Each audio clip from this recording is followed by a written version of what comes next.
بسم اللہ الرحمن الرحیم۔ سیدنا ابو ہریرہ رضی اللہ عنہ نے بیان فرمایا کہ تبوک کی جنگ بڑی ہی کٹن تھی، حتیٰ کہ راستے میں تو شادان خالی ہو گئے۔ بھوک کی شدت تھی۔ صحابہ کرام نے آپس میں مشورہ کیا کہ اجازت لے کر اونٹ ذبح کر کے کھا لیں۔ اجازت ہو گئی تو وہ چھریاں نکال کر تیز کرنے لگے۔ اتنے میں حضرت عمر کی نظر پڑی تو وہ دوڑے اور پوچھا کہ کیا کر رہے ہو؟ ساتھیوں نے کہا کہ کوئی چیز کھانے کی نہیں ہے تو کیا کریں، اونٹ ذبح کر کے پکا کر کھا لیتے ہیں۔ فرمایا ذرا ٹھہر جاؤ۔ پھر فاروق اعظم دربار رسالت میں حاضر ہوئے اور عرض گزار ہوئے کہ یا رسول اللہ صلی اللہ علیہ وآلہ وسلم، آپ حکم فرمائیں کہ جو کچھ کسی کے پاس ہے وہ لائے، اور حضور صلی اللہ علیہ وآلہ وسلم آپ دعا فرما دیں، بس اونٹ ذبح کرنے کی نوبت ہی نہیں آئے گی۔ یہ سن کر فرمایا کہ چلو یہی صحیح۔ حضرت عمر فاروق نے اعلان کرا دیا کہ جو کچھ کسی کے پاس کھانے پینے کی چیز ہے تو لاؤ، تو دیکھا کہ کوئی مٹھی بھر کھجوریں لا رہا ہے، کوئی روٹی کا ٹکڑا پکڑے آ رہا ہے۔ پھر جو کچھ دسترخوان پر جمع ہوا، رحمت کائنات صلی اللہ علیہ وآلہ وسلم نے دعا فرمائی، پھر حکم دیا کہ پہلے اپنے اپنے توشہ دان بھر لو۔ سب نے توشہ دان بھر لیے، پھر فرمایا کہ اب کھاؤ۔ پورے لشکر نے سیر ہو کر کھا لیا تو کھانا پھر بھی بچ گیا۔ سیدنا عمران بن حسین صحابی رضی اللہ عنہ نے فرمایا کہ ہم لوگ سفر میں تھے اور ساتھ ہی رسول صلی اللہ علیہ وآلہ وسلم بھی تھے۔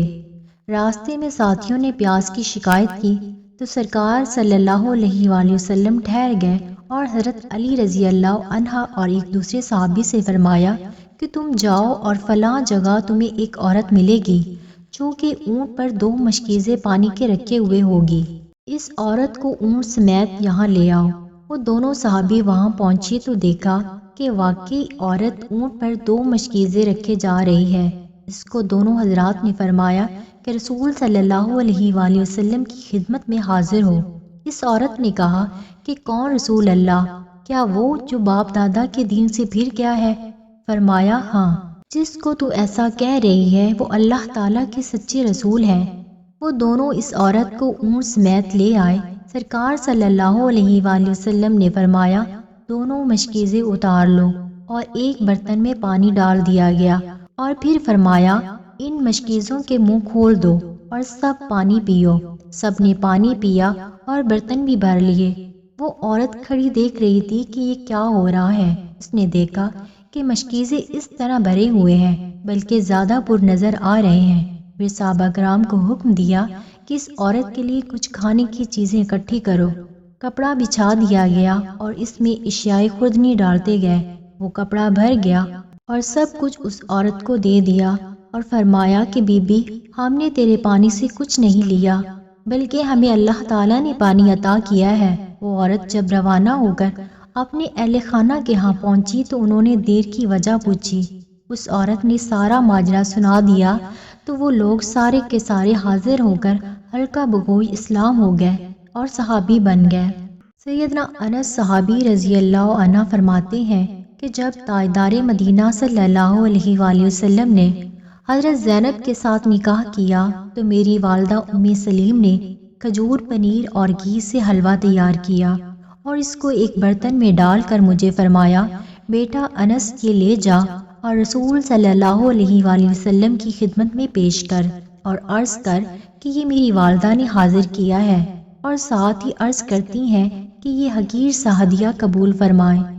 جب میں لے کر حاضر ہوا اور عرض پیش کی تو نبی کریم صلی اللہ علیہ وآلہ وسلم نے فرمایا کہ اسے رکھ دے اور فلاں فلاں صحابی کو دعوت دے، نیز جو بھی راستے میں ملے اسے بھی دعوت دو۔ میں گیا، جن حضرات کے نام لیے تھے انہیں دعوت دی، اور جو بھی صحابی راستے میں ملتا گیا میں دعوت دیتا گیا، اور جب میں واپس آیا تو دیکھا کہ سارا گھر بھرا ہوا ہے۔ راوی فرماتے ہیں کہ میں نے حضرت انس سے پوچھا کہ کتنے صحابہ کرام تھے تو فرمایا 300 کے قریب تھے۔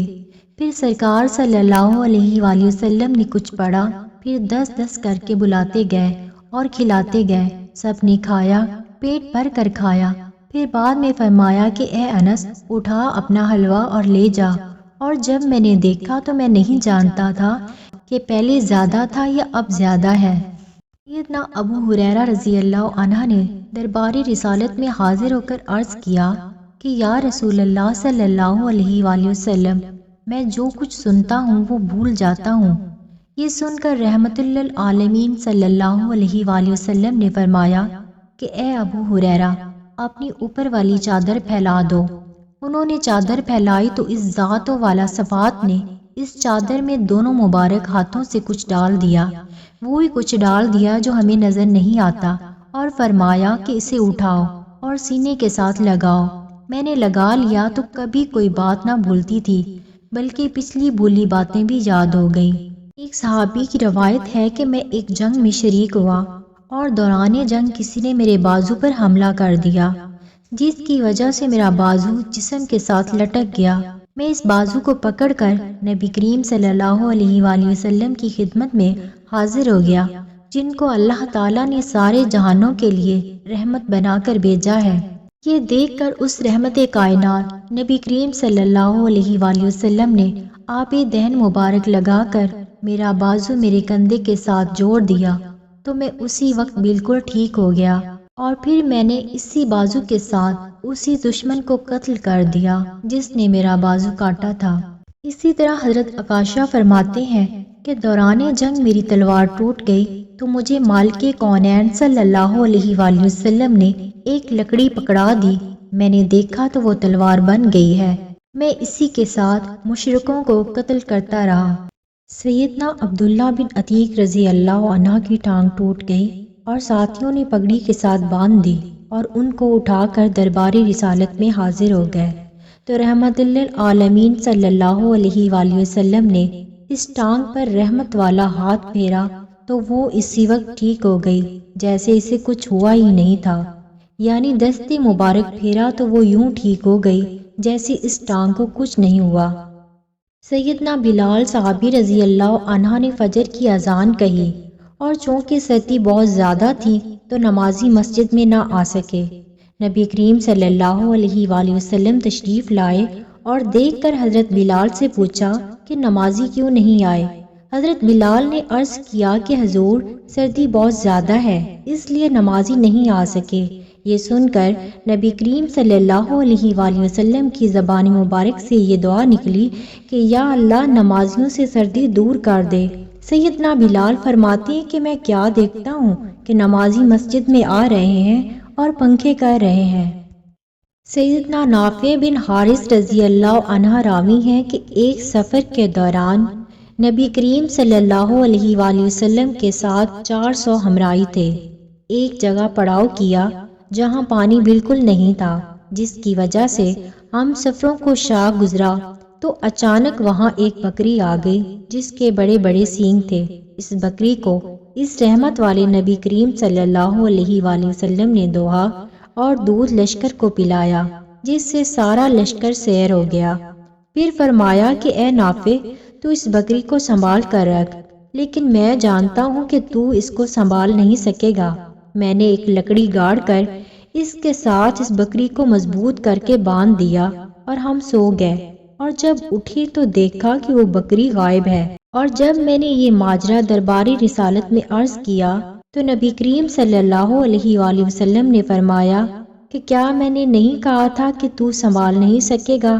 بس جس نے بھیجی تھی وہی لے گیا ہے۔ سیدنا قتادہ صحابی رضی اللہ عنہ احد کی جنگ میں شریک ہو کر کفار کے ساتھ لڑ رہے تھے۔ ان کی نظر پڑی کہ پیچھے شاہ کونین حضرت محمد صلی اللہ علیہ وآلہ وسلم کھڑے ہیں۔ یہ دیکھ کر حضرت قتادہ صحابی نے اپنا نظریہ بدل لیا۔ پہلے تو کفار کے ساتھ تیر اندازی کر رہے تھے، اب نظریہ یہ بنا لیا کہ کفار کا کوئی تیر میرے آقا کی طرف نہ جائے۔ آخر کار ایک ناگہانی تیر آیا جو کہ حضرت قتادہ صحابی کی آنکھ میں لگا، جس سے آنکھ نکل کر لٹک گئی۔